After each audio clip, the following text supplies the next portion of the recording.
రాష్ట్ర నాయకులు కూడా మరికొద్ది దేశంలో జాయిన్ అవుతారు. ముందుగా రెడ్డన్న గారు సార్ నమస్తే అండి. నమస్కారం అండి. నమస్తే.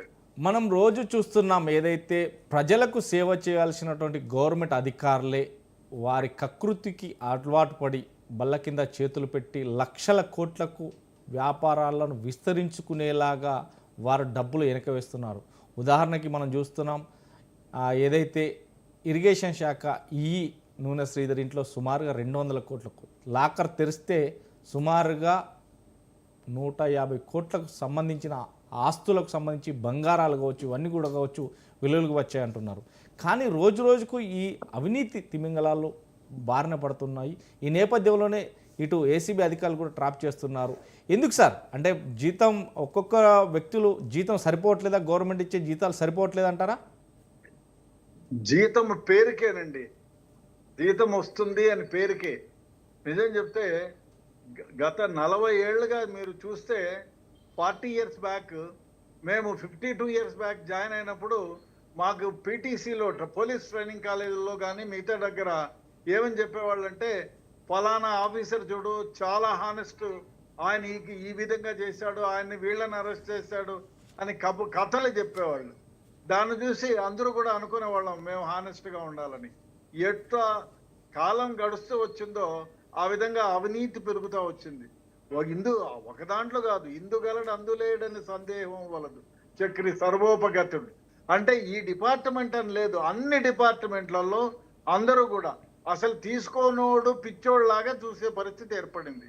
దానికి కారణం ప్రజల్లోనూ ఆ విధంగా ఆఫీసర్లలోనూ ఎథిక్స్ మారల్స్ కొరబడిపోయాయి. ఎవరన్నా పని చేసుకోవాలంటే వాడు చేయలేదా, అరే 10 రూపాయలు పడేరా చేస్తాడు అనే విధంగా ప్రజల్లో ఉంది. ప్రభుత్వంలో పనిచేసేవాళ్ళు వాళ్ళని నియమించిండేదే డబ్బులు తీసుకొని పని చేయడానికి. అరే భగవంతుడి దయ వల్ల నాకు ఈ జాబ్ వచ్చింది, నేను కష్టపడి ప్రజలకు సేవ చేయాలా అనే భావన తొలగిపోయింది. సేవ కాదు, వాళ్ళని ఏ విధంగానైనా మనం చేసిన పనికి 1కి 4 లబ్ధి కలిగించే విధంగా మనం డబ్బులు తీసుకోవాలనేటువంటి వ్యవహారం అందరిలోనూ ఇప్పుడు డబ్బు తీసుకొని ముందు కాలంలో డబ్బు తీసుకునే వాడిని వేళ్ల పైన లెక్కించాలా, కానీ ఇప్పుడు అది రివర్స్ అయింది. డబ్బు తీసుకొని వాళ్ళని మనం వేళ్ల పైన లెక్కించాలా. దీనికి కారణం మా సమాజంలో వచ్చిన పెను మార్పు, అదేవిధంగా దురాశతో ఏమంటే వాడు ఇన్ని కోట్లు సంపాదించాడు, వానికి సొంత ఇల్లు ఉంది, మంచి కారు ఉంది, మంచి బంగ్లా ఉంది, వాళ్ళ పిల్లల్ని అమెరికాకు 50 లక్షలు పెట్టి పంపించాలి, ఈ విధంగానే మాట్లాడుకుంటున్నారు తప్ప ఒరే మనం భగవంతుడి దయ వల్ల నాకు ఈ జాబ్ వచ్చింది, నేను కష్టపడి పని చేయాలి, ప్రజలకు సేవ చేయాలి, తద్వారా మెప్పు పొందాలి అనే వారి సంఖ్య పోను గణనీయంగా తగ్గిపోతూ ఉంది. దానికి ఒకరని కాదు, ఒక డిపార్ట్మెంట్ అని కాదు, అన్ని డిపార్ట్మెంట్లలో ఇదే పరిస్థితి. ఎందుకంటే అవినీతి ఆ విధంగా ప్రజ్వరిల్లిపోయింది. దీన్ని ఒక దాటిన కట్టేసేదానికి యాంటీ కరప్షన్ బ్యూరో ఉన్నప్పటికీ దాన్ని పట్టుకున్నప్పుడు చూద్దాంలే అనే భావనలోనే ప్రతి ఒక్కళ్ళు. ఇప్పుడు మీరు చూడండి, ఆయన ఎవరో ఇరిగేషన్ డిపార్ట్మెంట్లో ఒక ఏఈ గారు 200 కోట్లు సంపాదించినాడంటే అంటే ఆయన సంవత్సరానికి నెలకు ₹1 1 లక్ష వెనకేసుకుంటే 10 ఏళ్లలో ఆయన గడించేది ₹1 కోటి అంతే కదా. 20 ఏళ్లలో ఆయన గడించేది 2 కోట్లు. ఆ 20 ఏళ్లలో 200 కోట్లు గడించారు అంటే లెక్క పెట్టుకోండి అవినీతి ఎంత ఎక్కువగా ఉందో, ఏ స్థాయిలో ఉందో. డెఫినెట్గా దీనికి సమాజంలో వచ్చిన పెనుమార్పు. అదేవిధంగా నేను ఇవ్వను అంటే ఏం పీకుతాడండి, చేయాలి కదా. వాడు మనకి ఎట్లా ఉందంటే ఇవాళ అప్లికేషన్ ఇస్తే అర్ధగంటలో మనకు పర్మిషన్ కావాలి, అదే ప్రొసీజర్ ఉంటుంది, దాని ప్రకారం ఎందుకు చేయడు అడిగి కనుక్కుందామనేటువంటి ఆలోచన వీళ్ళల్లోనూ లేదు.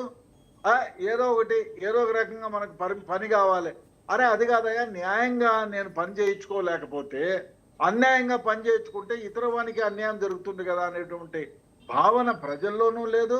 ఈ విధంగా ప్రభుత్వ ఉద్యోగుల్లో కూడా మనం ఇది ఉండేది ఎందుకు, వాడికి 10 రూపాయలు సహాయం చేసాము మనం 100 రూపాయలు తీసుకుంటే తప్పేముంది అనే భావనలో ఉన్నారే.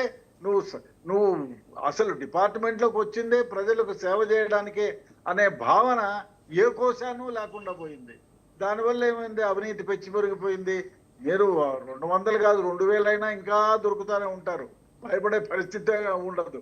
ఇది పోను డిగ్రేడ్ అవుతుంది, డిమారలైజ్ అవుతా ఉంది. దానివల్ల ఎవరు ఇప్పుడు ఇచ్చేవాడు నేను ఇవ్వను అంటే ఏం పీకుతాడండి? అది కాదు కదా. ఇస్తాడు, ఇచ్చి నాకు తొందరగా పనిచేయాలా, అవినీతిగా చేయాలా, నాకు ఇప్పుడు నువ్వు నీతిగా నిజాయితీగా అప్లై చేస్తుంటే వాడు ఎందుకు ఇడు?